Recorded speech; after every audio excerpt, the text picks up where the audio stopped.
Welcome to r/EntitledParents, where Karen thinks adoption doesn't count. Am I the jerk for leaving my mother's party after she insulted my daughter for being adopted?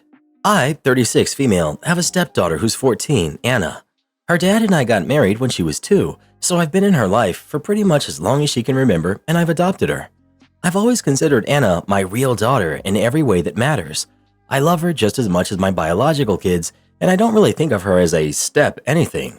She's just Anna. Smart, sweet, and honestly way more hardworking than I was when I was her age. Most of my family loves Anna. She's the kind of kid who tries to make everyone proud, even though I've told her a million times she doesn't have to bend over backward for anyone. My mom, though, is a whole different story. She's never come out and said she doesn't like Anna, but it's obvious. The vibe is always off when it comes to her. I've always suspected it's because Anna isn't my biological kid. My mom isn't the type to say it out loud, but her actions scream it. Anyway, Anna's been into cooking for a while now. I've been teaching her, and she's got real talent. Last year, she asked if she could start bringing her dishes to family gatherings, and I thought it was a great idea. She wanted to contribute, and honestly, her food is amazing. But then my mom started nitpicking. At first, it was small stuff like, maybe next time use less salt, or cook this a bit longer. Fine, whatever, constructive feedback, right? But over time, it got worse. She doesn't criticize anyone else's food, just Anna's. It's like she's got this vendetta against her cooking. This past Thanksgiving, Anna made a green bean casserole that everyone loved. My mom, she straight up told Anna it was disgusting and inedible. I was done at that point. I told her to knock it off and reminded her that Anna was just a kid learning her way around the kitchen, but my mom brushed me off like I was overreacting. Fast forward to this week. We were celebrating my mom's birthday and I decided to prove a point. I had some curry my mom had made months ago and frozen for me. I reheated it, brought it to the party, and told everyone Anna had worked really hard to replicate her grandmother's recipe. My mom took the bait immediately. She started tearing it apart, saying the chicken was overcooked, the spices were all wrong, and Anna should stop bringing food to family events. That last comment, that was it for me. I let her finish her little rant before calmly saying, "That's actually your curry, Mom. I just reheated it." You should have seen her face. She started stammering, trying to backtrack with some BS about how she was just giving Anna constructive criticism to help her improve. But we all knew that was a lie. She wasn't trying to help Anna, she was just being cruel. So I called her out right there in front of everyone. I asked why she felt the need to treat Anna like garbage when she doesn't do that to anyone else. And then she finally admitted it. She said she doesn't see Anna as her real grandchild. I was floored. Like, I knew it deep down. But hearing her say it, that was a punch to the gut. I grabbed my husband, Anna, and my other kids and told them we were leaving. I wasn't going to sit there and act like everything was fine. On the way out, I told my mom that until she could treat Anna with the respect she deserves, we wouldn't be coming to any more family gatherings. Now my mom's on Facebook throwing a tantrum, dragging my name through the mud.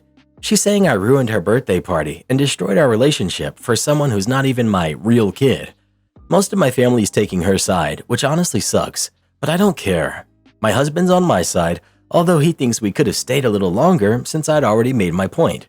Maybe he's right, but at that point, I just couldn't take it anymore. Anna's my daughter, end of story. If my mom can't see that, then she doesn't deserve to be in her life. Or mine. Not the jerk. You're not just sticking up for Anna, but you're protecting her from what amounts to verbal mistreatment. Plus, you're drawing a line with your mom that some behavior isn't acceptable. That's always a good line to take, especially with parents and in-laws that think they can do whatever they want and treat people like crap. I, 21 male, accidentally confessed how I feel to my coworker, 26 female, via drunk dial.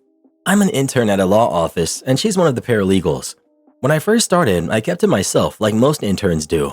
You know how it is. Head down, do your work, don't draw attention to yourself. She was the one who approached me first, actually. It was at the cafe across the street from the office. She came up to me, smiled, and started some light conversation. Asked if I worked in the same building, said she had seen me around, then asked my name, what I thought about the job so far, stuff like that. It wasn't anything major at first, just friendly. Over time, we got to know each other better. We exchanged phone numbers, started going out for lunch, sometimes with other coworkers, sometimes just the two of us. And before anyone jumps to conclusions, I wasn't delusional. I knew there was no way she could see me as anything more than the intern she occasionally talked to about hockey or Game of Thrones. She's got her life together. Meanwhile, I'm still a student sharing an apartment with 2 roommates, relying on my parents to cover my phone bill. One cool thing is that we both speak Korean. Sometimes when we're joking around at work, we'll throw in a few Korean words here and there to make inside jokes. It's small, but it makes me feel like we've got this connection that's just ours. She's the kind of person who's so easy to be around. Funny, smart, considerate of everyone. Honestly, it's hard not to fall for her at least a little. But I'm not stupid. She's casually mentioned that she wouldn't date anyone younger than 23. I'm 21, so yeah, not even in the ballpark. And I get it. 5 years doesn't sound like much, but when you're an adult, it's a world of difference. She's got life experience I don't. Her own place, a full-time career, and the confidence that comes with knowing who you are. Compared to her, I'm just a kid still figuring my stuff out. Because of that, I've always tried to push any feelings I had aside. Most of the time, I'm good at it. But this weekend, at my brother's wedding, I had too much to drink. And like the genius I am, I ended up calling her late that night. The call went to voicemail, and while I can't remember everything I said, I know for a fact I used the word love at some point. The next day, I was dying inside. I didn't expect her to call or text back. I mean, what could she even say? But I thought maybe we could just brush it off. You know, pretend it never happened and move on. By Monday morning, I was fully prepared to apologize and eat crow, but she didn't show up to work. Apparently, she was sick. A small paranoid part of me wondered if she was avoiding me, but then I reminded myself that I'm not the center of her universe. Tuesday, though, was rough. She came in, but it was like I didn't exist. She walked right past me in the lobby without saying a word and ignored me for the rest of the day. Same thing today. Honestly, I'm shocked she hasn't gone to HR. I still don't know exactly what I said in that voicemail, but clearly it wasn't good. A couple of hours ago, she texted me asking if we could talk after work. My stomach dropped. I agreed, obviously, but now I'm sitting here overthinking everything. What do I even say? Sorry doesn't feel like enough, but anything more seems like too much. Part of me's wondering if I should just offer to leave the internship entirely. It's not like I'm irreplaceable, and I don't want to make her uncomfortable by sticking around. I know I've already messed up royally, and the last thing I want to do is make things worse. If you've got any advice, I'm all ears. I'm bracing for the worst, but maybe there's a way to salvage this, or at least not make it any more awkward than it already is. Update the next day. She and I talked for about an hour after work, and let me tell you, I went in expecting the worst. Turns out, things were even messier than I thought. Apparently, her boyfriend, who I didn't even know existed until this conversation, overheard the voicemail the morning after the wedding. Yeah, great, exactly what I needed to hear. She told me he was in the room when she played the message, and obviously he didn't take it well. I mean, fair enough. Some random guy confessing love to your girlfriend would probably set anyone off. But what followed sounded like a total disaster. They ended up having this huge fight. He started throwing out accusations, saying stuff like, "People don't just fall in love out of nowhere," and implying that she had been emotionally cheating on him with me, which, let me make this very clear, is absolutely not true. She has never once acted inappropriately, not with me, not with anyone at the office. She's one of the most professional and respectful people I've ever met, but he wasn't having it. He basically convinced himself that something was going on between us, no matter how much he tried to shut it down. That fight, it spiraled into something bigger. She told me that they ended up breaking up over it. She was upset, not at me, but how everything unfolded. She called in sick those couple of days because she needed time to process what happened, not because she was avoiding me. Hearing all that, I felt like absolute garbage. I apologized over and over again during our talk. At one point, I even offered to call her boyfriend and explain everything. Like just flat out tell him that the voicemail was a drunken mistake and entirely one-sided. But she stopped me and said it wasn't necessary. According to her, the relationship had been falling apart for a while, and this was just the final push. Honestly, that might explain why she never mentioned him before. Not once in all the time we had talked had she brought him up. I figured maybe she was private about her personal life, but now I wonder if things were already rocky and she just didn't want to get into it. Even though she reassured me that it wasn't my fault, I still feel terrible about the whole thing. Like, yeah, I didn't mean for any of this to happen, but I can't pretend I didn't play a role in it. What really surprised me, though, is that she still wants to be friends. After everything, she could have easily written me off completely, and I wouldn't have blamed her. But she said she values our conversations and doesn't want things to be weird between us. I told her I'll do whatever it takes to make things right, and she just kind of smiled and said, "We'll figure it out." So yeah, that's where things stand now. It's still awkward, and I'm still beating myself up over it, but at least we talked it out. I just hope I can actually make good on that promise to fix things. Am I the jerk for snapping back at my brother's fiancé for criticizing my parenting? I'm 35 female, and I have 3 kids with my husband. Our kids are 10, 8, and 5. My younger brother is getting married to Pia this May. They've been dating for a few years. We've never been super close, but we get along fine. That said, I've never loved how she oversteps with my kids, like giving them dessert before dinner when we've said no, or making little digs about how stuffy we are as parents. She's always calling herself the cool aunt, which gets on my nerves, but whatever. One thing to know about Pia is that she works in fashion, which her parents kind of look down on. They're always comparing her to her siblings, who have more respectable jobs in our community. It's given her a bit of a chip on her shoulder. So last night we were all having dinner at my parents' place. The conversation turned to my kids and their activities. My oldest plays soccer, piano, and karate. My daughter does classical dance, art classes, and swimming. My youngest is into classical singing and basketball. Plus, they all have extra math classes once a week. For context, I didn't have any extracurriculars as a kid, and I regretted it. My husband and I want our kids to explore different things, build time management skills, and hopefully stick with something they love. It doesn't hurt that it'll look good on college applications someday. Anyway, my daughter started talking about her schedule, and Pia was like, "Wow, I can't believe you keep them so busy. They're just kids." My husband jumped in saying, "It's important to be well-rounded." Later, my son mentioned how much he studied for a math test, and Pia goes, "It can't have been that important. You're 10. You should tell your parents to let you relax." That got under my skin, so I said, "We want them to build good habits so they can actually be successful in the future. When you have kids, if you want to raise them to fail, that's up to you." Well, she got upset and stormed out of the room. Apparently, she thought I was calling her a failure, which wasn't what I meant. My brother was furious and said I was being unnecessarily harsh. My parents chimed in, saying I shouldn't have taken her comments so seriously. But my husband, he backed me up, saying she has no right to tell us how to raise our kids, especially when she doesn't have any of her own. He thinks maybe this will make her think twice before throwing shade at our parenting in the future. Now, I feel bad that I upset her. I wasn't trying to insult her profession, but I do think she's been way too judgmental about how we raise our kids. I'm torn. Was I too harsh, or did she need to hear it? Edit.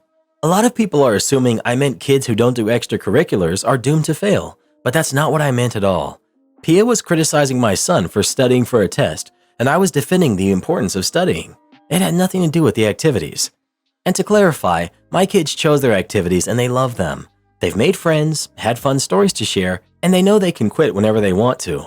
I've told them this so many times that they're sick of hearing it. Here's a breakdown of their schedule since people are asking. Wake up at 8 a.m. School starts at 9 and is a 5-minute drive away. Home by 3:30 p.m. They play outside until about 4:30 or 5, then head to their activities. Most activities end by 6:30 p.m. Thursdays are the exception when they get home closer to 7. Afterward, they freshen up, have dinner as a family. We usually watch a show together and do homework from 8 to 9. If there's no homework, it's free time. Bedtime is at 9:30. On the weekends, sometimes they have games or recitals in the morning. Otherwise, they practice or chill at home. Saturdays, they have afternoon classes until 4 p.m. After that, it's free time. We often do family game or movie nights. Bedtime is a bit later, 10:30 p.m. on Saturdays, 9:30 p.m. on Sundays. It might seem packed, but it works for us, and they've never complained about feeling overwhelmed. Update. After reading through everyone's advice yesterday and today, I reached out to Pia to meet up. We decided to talk at my brother's place since I wanted to apologize face to face. I started by saying I was genuinely sorry for the way I hurt her feelings and made her feel bad about her profession, even if that wasn't my intention. I admitted I should have handled the disagreement differently and apologized for making it seem like I thought her future kids would fail if she didn't parent like I do. She clarified she didn't take it that way, but what upset her the most was thinking I was calling her a failure. I reassured her that wasn't the case at all and that I don't see her that way. She accepted my apology, and we ended up having a longer conversation about why things escalated the way they did. I told her I really appreciated how much she cares about my kids, but I've been genuinely confused by how she seems to think whatever we are doing as parents is wrong. I admitted that built-up frustration was what led to me snapping at her. She hesitated at first, but eventually she opened up about her childhood and how that's been shaping her perspective on our parenting. She told me her parents were really strict in certain ways, things like eating habits, gender roles, and academics, but oddly hands-off in others. For example, they didn't care what she and her siblings did outside of school and wouldn't sign them up for any activities, even when they asked. This left her feeling stuck and deprived of experiences she wanted as a kid. When she sees my kids exploring different activities and being so happy, it makes her think of what she missed out on growing up. She admitted that some of her critical comments about our parenting were her way of making us seem less perfect because it stirred up a lot of feelings about how she wishes she was raised. She also explained that her stricter comments sometimes come from projecting the things her parents enforced onto my kids, while her more laid-back actions are an effort to counteract anything that reminds her of her own upbringing. Basically, my kids are the only kids she has regular contact with, so they've unintentionally become tied up in her unresolved issues with her parents. She said she's been trying to find a therapist who can help her work through this, but has struggled to find someone who gets it from a cultural perspective. She's told my brother about these feelings before, but asked him not to tell me because she was afraid we'd think less of her. I won't lie, it threw me off. I wasn't expecting that at all, but I could tell it was hard for her to admit and that she's not proud of feeling this way. I told her I appreciated her honesty and that I could see where she was coming from, but her trauma isn't a free pass to try and parent my kids. I also explained that, for now, I'm not entirely comfortable having her around us until she's able to work through these feelings with a professional. I made it clear this isn't about punishing her, but protecting my family from any confusion or being unintentionally used as a way for her to cope. I also tried to reassure her that she has a lot to be proud of. She has a cool job she loves, she's marrying a man she loves, and she's broken free from her parents' toxic influence. I wasn't trying to tell her how to feel, but she looked like she needed some encouragement, and she thanked me for saying it. She promised she'd do her best to tone down the unsolicited parenting advice, admitting she didn't realize how much it bothered me because I usually brushed it off to avoid confrontation. All in all, I think the talk went as well as it could. My husband and I have decided to go low contact with her for now, not out of spite, but because we think it's what's best for our family. We hope that once she's able to get some professional support and work through her past, she and my kids can build a healthier, more positive relationship. Am I the jerk for telling my dad's parents that I don't want them at my graduation when they said I wasn't their real grandson? In November, my dad's parents and my mom got into this big argument, and it's been awkward ever since. It all started because they randomly mentioned they had decided to start a college fund for my younger brother. He's 11, and while it's great they want to help him out, the way they brought it up felt weird, like it came out of nowhere. My mom, being polite, thanked them, and then asked why they decided to start one now. She was probably just making conversation, but things went downhill fast. They said something about wanting to make sure their grandson was set for college and didn't have to stress about money. That's when my mom asked if they had done something similar for me. It seemed like an innocent question, but their answer hit like a ton of bricks. They straight up said no because I wasn't their real grandson. Yeah, they actually used those words. Then they made it worse by saying I'd get something else and basically accused my mom of expecting too much. A little background. My dad adopted me when I was 5, but he's been in my life since I was 2. My biological dad wasn't in the picture and passed away when I was 3. My mom has always been honest about the fact that he wasn't a great person and had a rough life. So my dad is the only dad I've ever known, and I've always thought of his parents as my grandparents. I never felt they treated me any differently until that moment. Hearing them say I wasn't their real grandson hurt in a way I can't even describe. It wasn't about the money. I don't care about the college fund. It was the fact that they made it clear I wasn't part of their family in the way that my brother is. The argument happened right in front of me and my brother just days before Thanksgiving. I felt humiliated. Since then, I've been keeping my distance from them because, honestly, I just don't see them the same way anymore. They eventually apologized, but let's be real, it was only because my dad made them. It didn't feel genuine, and over time I realized I didn't really care if they meant it or not. I just knew I couldn't look at them the same way again. It's like I'd been lying to myself my whole life, thinking they loved me the same as my brother. Fast forward to Christmas. My dad's parents came over, and my parents brought up my senior pictures and how I'd be graduating soon. It should have been an exciting conversation, but instead, it left me confused. Suddenly, my grandparents were talking about how proud they were of me and how they couldn't wait to see me graduate. I just sat there thinking, are you serious right now? A month ago, they made it clear I wasn't their real grandson, and now they're acting like proud grandparents? It doesn't make sense. I told them point blank that I didn't want them at my graduation. My parents and grandparents looked shocked. My dad's parents asked why, and I reminded them of what they said. I told them it didn't make sense for them to come to my graduation when they didn't see me as their real grandson. The room got quiet. My dad's parents tried to defend themselves, saying they'd already apologized and hadn't meant to hurt me. I told them their apology didn't feel real and only happened because my dad forced it. After that, things got awkward. Really awkward. Since then, I haven't seen or talked to them. My dad's upset and thinks I should apologize for what I said. He wants me to tell them I didn't mean it and that I'd like them to come to my graduation. But the thing is, I did mean it. I don't want them there. I can't stop them from coming, but I'd rather they didn't. My dad says that their feelings are hurt, and my mom says she gets where I'm coming from, but wants me to think about how this puts my dad in a tough spot. I'm not trying to hurt him. I love him. But it's hard to move past what his parents said. It's embarrassing to think I've spent my whole life loving them, only to find out they never really accepted me as part of the family. My mom keeps saying she wants us to all be family, but how can I act like everything's fine when they made it clear I'm not part of theirs? Not the jerk. The fact that they said that, never mind in front of you, is outrageous. There are consequences for actions and words, and they're upset they have to face them. I'm 27, male. My family wants me to break up with my girlfriend, who's 22, after how she responded to my brother's pranking her. He's also 22. I've been dating my girlfriend, Lola, for about 2 years now, and overall things have been great. My brother Ian has always been pretty weird whenever she comes up or is around. Ian and I are very close, talking to each other daily, but the conversation will usually change gears right as I start talking about anything Lola related. I thought maybe he was jealous of the time I was spending with her, or maybe had a little crush on her. Still, whenever we'd get together, he'd make comments about our age gap, poke fun at me for simping, or joke about her sleep disorder. Ian's always enjoyed a good prank. However, pranking or being pranked, he loves to laugh, and I genuinely believe that when he goes to prank people, he means it in a way to share the laughter. When he's tried to pull little pranks on Lola, though, he does things that he figured out triggers her disorder, like making sudden loud sounds, jumping out to scare her, and one time I caught him before he was going to do the shaving cream sleep bit while she was taking a nap in the guest room. I warned him then in more detail that he shouldn't mess with her while she's sleeping, as interrupting her regulated cycles isn't good for her, and at the absolute best, she's the worst kind of cranky when she's woken up. Ian looked like he understood, and I thought that was that. I threw a New Year's Eve party a few days ago and invited Ian and a bunch of mine and Lola's friends.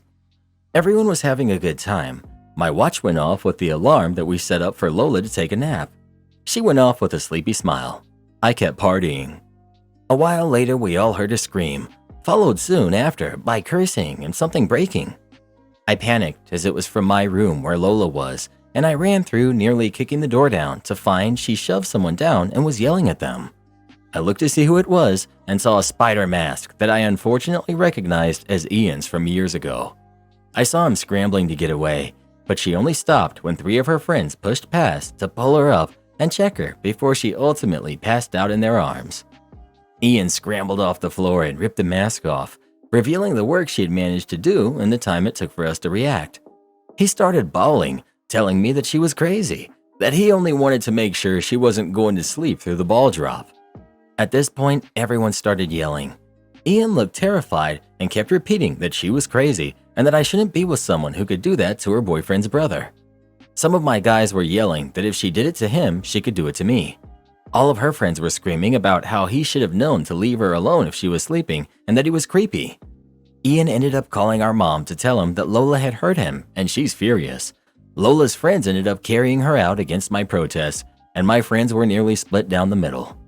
I remember standing there while everyone argued while the ball dropped. My mother calling me for the 10th time, and Lola finally texting me that she needs space to think. Since then, we've lightly texted. She's expressed that she can't shake her fear of what happened, but she still hasn't told me from her side what happened. Ian and my mom are trying to convince me to break up with her and chastising me for not helping or standing up for my brother when she messed him up. Also demanding an apology for not playing my part as an older brother. Ian has FaceTimed a few other family members, and now my aunt, who paid for both of our colleges and the house my mom and brother live in and helped me get my apartment, is taking the 3-hour drive to make sure her boys are okay, which is stressing me out even more. On one hand, I know family is family, and I should do what I can to stand up for the people who helped raise me and become the person that I am. On the other hand, Lola is my girlfriend. I adore her, I love her. I feel like I should be there to protect her. I don't want to push her boundaries, but not talking to her is a different kind of hurt. Ian is convinced he was doing a well-intentioned prank and was wrongfully punished for wanting to make sure everyone was enjoying themselves. I don't know if I believe that, but I've known Ian for 22 years, growing up, and we are inseparable. I don't want to doubt him just because love may be blinding me. How do I approach the situation with Lola? How can I convince my family that Lola isn't a threat? She's honestly the most sweet and caring person and just can't be woken up, and part of me feels like she was pushed to that point. ETA. To everyone who has reached out to me with advice on how I can learn from this, thank you. To everyone who has helped me understand that just because family has done a lot for you, it doesn't mean you're indebted to them and can't have an opinion or a life of your own, thank you. To everyone that reached out to me telling me that I suck as a boyfriend, they hope Lola leaves me, they wish that she got both of us, thank you. Update. In short, while a lot of you advised I wait for Lola to tell me her side before I confront my family, they all came over to my apartment yesterday morning while I was writing out a list of questions for them. I was supposed to go over the night before, but I texted them saying I needed time and if we could meet later today, but they obviously didn't like that and showed up unannounced. The fighting started almost immediately, and I initially was thrown off by them being there, but I matched energy and started yelling back at them for their behavior and enabling of Ian and how I couldn't believe they had sided with him over this golden rainbowed baby aside. My aunt got in my face about disrespect, while my mom cried and brother went off on me. But I pointed at my computer and yelled back at them that if they genuinely believed Lola was the problem, then they were victim-blaming idiots that I wanted nothing more to do with. My mom kept crying. I got my aunt's attention with the computer, and she got close to look at the screen. I was going through comments to write up all the questions, and after a minute, she turned back to us, really my brother, and said, "What is this?" I explained Reddit and that I'd posted for help. Ian then stopped comforting mom and pushed past me to get to the computer, asking what right I had sharing family business on the internet. My aunt stopped him and asked, "Why didn't you tell us you were alone in there? You never told me that she was sleeping." To say that all heck broke loose would be an understatement. Like a switch, my mom almost immediately stopped loudly crying and looked over at my aunt confused. Ian started shaking his head and reiterating his version of the story, which, listening to it, was infuriatingly off.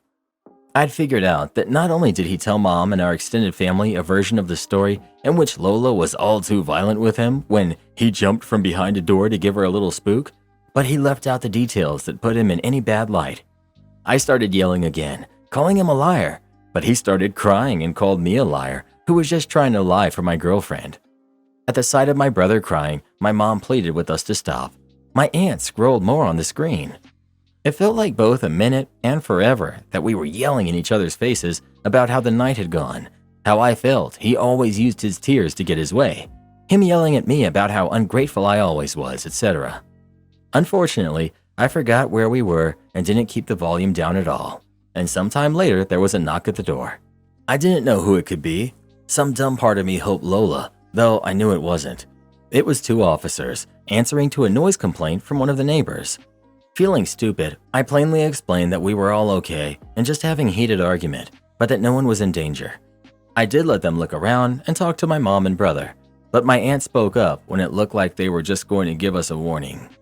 "Actually, I think it's good that you're here. My nephew has something he'd like to report." She motioned to Ian, whose eyes looked between her and the officers quickly. My aunt still looked as angry as when she first arrived, but she was glaring at Ian. "You know, hypothetically, if someone hits you without permission, that's something that you can and should report. Is there anything you want to say?" There was silence, eyes moving to everyone around the room. My aunt didn't look encouraging in a report, and that's when it hit me that she was calling him out. I stared at him, his eyes were bulging. He looked as panicked as the other night when he was trying to get away from Lola. One of the officers asked if everything was all right, and like clockwork, Ian started bawling his eyes out. My mom asked him what was wrong. I told her she had to stop babying him. He's been lying to you guys. My aunt asked him again if he had anything to report. "You were up in arms against this girl this morning. Where did all that fire go? Did she hit you or not?" It took a while of us pushing him, but he finally admitted to the room that he didn't have anything to report because he didn't feel like she'd be rightly prosecuted. The next story sounded closer to the one I knew, where he admitted to knowing Lola had gone to sleep and wanted to scare her so she'd wake up. I still don't know his reason why he wanted to wake her up. That he put on the mask. I asked if he knew that she had a phobia. He said he knew that she found them creepy, and that no, there was no one else in the room with them. He couldn't get any of our friends to agree to the prank, so he did it himself. He said he started making sounds against the wall. The bed was against the wall, and then got close enough to scream in her face. He said she woke up and surprised him because he thought the stress and panic would cause her to scream or hide, but she instead went straight for him. He described what happened to everyone in the room, some of which I saw had the officers look at each other and then back at him. Then that's when I pushed the door in. The door wasn't locked. I just panicked and didn't think to use the doorknob properly. I just threw my body at the door, and the rest of his story is what I was there for. I'm sure if the police weren't there, I would have fought him. I know I would have. My mom started crying even more when he said that she was sleeping, a fact that changed his entire story, and my aunt chewed him out. Everyone scolded him for his stupidity and his behavior, while the officers explained that it sounded like, if what he said was true, Lola acted in self-defense, and that not only was what he did juvenile, but one of the officers asked my mom's permission to question him more as his behavior was concerning, and they wanted to make sure he wasn't a danger to anyone. My mom and I told the cops he was 22 at the same time, an adult, and they didn't need her permission. He looks a lot younger than he is. Upon hearing his age, one of the officers sat down with him and asked him to talk through his thought process, and the other officer explained to my mom and my aunt that Lola could press charges given Ian's story. My aunt still looked upset, while my mom cried about how confused she was over her baby. My mom literally looked at me and said she didn't understand how her baby could do this. I already knew I was deep in the BS of this family, but I realized that I couldn't grow in the earth that poisoned me, and I needed to get away from them if I was actually going to do better and stay better. My mom kept fussing with my aunt and another uncle on the phone, crying over the drama, while I texted a friend of mine who lives across the city asking if I could stay with him. I was feeling overwhelmed with all of them, and I didn't want to be within a few minutes of the source of the problem. I also wanted to give myself space to think and understand with a clear head. I'm typing this between breaks of my packing. My aunt saw me in my room doing this, but she didn't stop me. She only asked me if I'd spoken to Lola about this, and I told her I haven't yet, but I had plans to later on. She told me she was sorry for believing my brother without listening to any other accounts and that she hopes Lola is okay. So then it was just me in the apartment. The cops left after taking my statement from my brother and I. My mom left with my brother, still crying, my brother calling me a jerk, the world's worst brother, and my aunt gave me a hug, apologizing again for how she and her sister acted, and told me that I don't owe her anything, but that she'd like to know that Lola is okay. With everyone gone, I went to my friend's house, and I'll be there until further notice. He couldn't make it to the party, but he heard about it from multiple sources. Do this next. Tap here on your screen to come see our new podcast playlist, where you'll find thousands of hours of the best stories you've ever heard. Or tap the one on the right. That episode is specifically just for you, based on other videos you've enjoyed the most.